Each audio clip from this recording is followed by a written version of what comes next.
और ये शरीर एक जैसा कभी नहीं रहता, इसका प्रतिक्षण परिवर्तन होता रहता है। देखो, एक समय था बालक थे हम, एक समय था मुच्छ नहीं निकली थी। अब वो तारीखें नहीं याद जब मुच्छ निकली, किसी को याद है? हम ही मां के गर्भ में रहे, लेकिन एक सेकंड का विज्ञान हो तो हमें बताओ, एक सेकंड का, कि मां के गर्भ में कैसा लग रहा था। एक सेकंड का विज्ञान, हम सब मां के गर्भ से ही आए। ये भगवान की दुरंत माया है। जब तक हम भजन नहीं करेंगे तब तक ये हमारे ज्ञान को ढक लेती है। कोई हमसे गलत व्यवहार करे उसे परमात्मा बनेंगे, वो हमें मार रहा है, गाली दे रहा है, हे परमात्मा आपकी जय हो। तो ऐसा संतों ने कहा है, ऐसा संतों ने करके दिखाया है कि जो उनको मार रहे हैं, मार कोड़े खाल खींच रहे हैं और बोले हरि बोल करता है, तो मुस्कुरा के बोले अब तुम्हारा भी कल्याण हो जाएगा, क्योंकि तुमने 2 बार हरि बोल कहा, तुम्हारा कल्याण लो। जो मार रहे हैं उनके कल्याण की उनको चिंता है, जो मार रहे हैं उनके सुख की चिंता है। यही तो महात्माओं का हृदय होता है, यही तो भक्तों का हृदय। ऐसा लगता है कहां भगवान होता है तो ऐसा वो है, लेकिन कर्म के अनुसार आपको भोग भोगना पड़ेगा।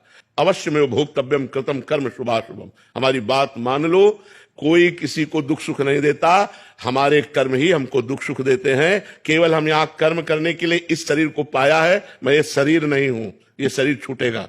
ये केवल कर्म करने का एक यंत्र है। अच्छे कर्म कर लो या बुरे कर्म कर लो, क्या हमको ऐसा ज्ञान है? नहीं है।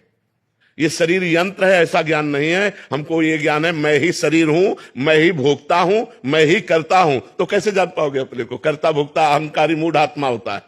अहंकार विमूढ़ आत्मा करता हम इति मन्यते, वो अंधकार में है, वो कैसे जान सकता है अपने स्वरूप को? तो गुरु कृपा करें, उनके द्वारा साधना की जाए, तब हमारे अंदर ये ज्ञान। अज्ञानतिमिरांधस्य ज्ञानांजन शलाकया चक्षुरुन्मीलितं येन तस्मै श्री गुरुवे नमः। और हम परमात्मा के हैं, इसकी पहचान बाप का लक्षण बेटे से मिलना चाहिए। क्यों? बाप का लक्षण बेटे से मिलना चाहिए ना। तो हमारे जो प्रभु हैं वो अविनाशी हैं और हमारा स्वरूप अविनाशी है ना। अगर थोड़ा भी ज्ञान है तो इतना तो पता है कि हमारा स्वरूप अविनाशी है, ये रूप विनाशी है। दूसरी बात, हमारे अंदर एक चाह रहती है इस प्रमाण में कि हमारा स्वरूप अविनाशी है, मैं कभी मरूं ना।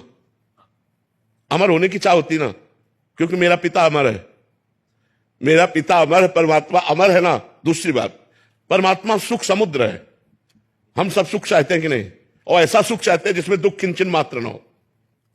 ऐसा सुख चाहते हैं ना सब, हमें दुख किंचन मात्र ना हो और सुख ही सुख मिले। क्यों? हमारा पिता सुख सिंधु है। तीसरी बात, प्रेम। परमात्मा प्रेम रूप है। हम सबके अंदर एक प्यास रहती है, कोई मुझे प्यार करे, केवल मुझे प्यार करे, अपने स्वार्थ के लिए नहीं, मुझे प्यार करे।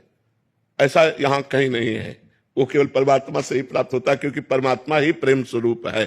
कई ऐसे लक्षण हैं, जैसे हम नंबर 1 होना चाहते हैं जिस डिपार्टमेंट में, क्योंकि हम नंबर 1 के हैं उसका नंबर कोई भी महात्मा उठाएगा तो ऐसे कहेगा ना, परमात्मा वो नंबर 1 है ना, वो नंबर 1 है तो हम है ना उसके बच्चे। हम अविनाशी, मरना नहीं चाहते, हम सुख सिंधु, हम सुख चाहते हैं, हम अमर होना चाहते हैं, हम नंबर 1 बनना चाहते हैं। ये सब हमारे पिता के लक्षण हैं। बाप के लक्षण बेटे में आते ना। हमारे पिता परमात्मा है, उनके हम बच्चे हैं, उनके वंश हैं, इसलिए हमारी ये चाहते हैं। अपने अंदर ढूंढ के देखो तो आपको लगेगा हम सबसे अलग हैं, इन चेहरों से सबसे अलग है। और जब अंदर वाली पहचान हो जाएगी तो लगेगा हम ही सबके अंदर है, दूसरा कोई नहीं। एक कनेक्शन, एक। इसकी बिजली का हम अलग है, इसकी बिजली का हम अलग है, तो प्रमाण भी दे सकती कि तू केवल हवा देती, मैं लाइट। पर सही पूछो, अगर बिजली का रहस्य जानते हो तो एक ही बिजली है। ऐसे हम सब में एक ही बिजली है, कोई छोटा बड़ा नहीं, कोई ऊंच नीच नहीं, कोई दूर नजदीक नहीं। वो हम सब एक बिजली से चल रहे हैं, एक हैं। सही पूछो तो पूरे विश्व ब्रह्मांड में जितने जीव हैं सब एक ही परमात्मा के संचालन से चल, वही परमात्मा सब कुछ बनाओ। अब ये ज्ञान जिस समय आ गया तो वही महात्मा हो जाता है। सब महात्मा सुदुर्लभा। अब ये ज्ञान ऐसे बातों से तो होगा नहीं, डट के भजन करना पड़ेगा, इंद्रियों पर विजय प्राप्त करना पड़ेगा, मन पर विजय प्राप्त करना पड़ेगा, तब जाके बोध होता है। जी, सुनने में बहुत अच्छा लग रहा है, बट ऐसे कभी कभी कठिन भी लग रहा है कि इतना आसान। हाँ, व्यवहार में तो बहुत कठिन है।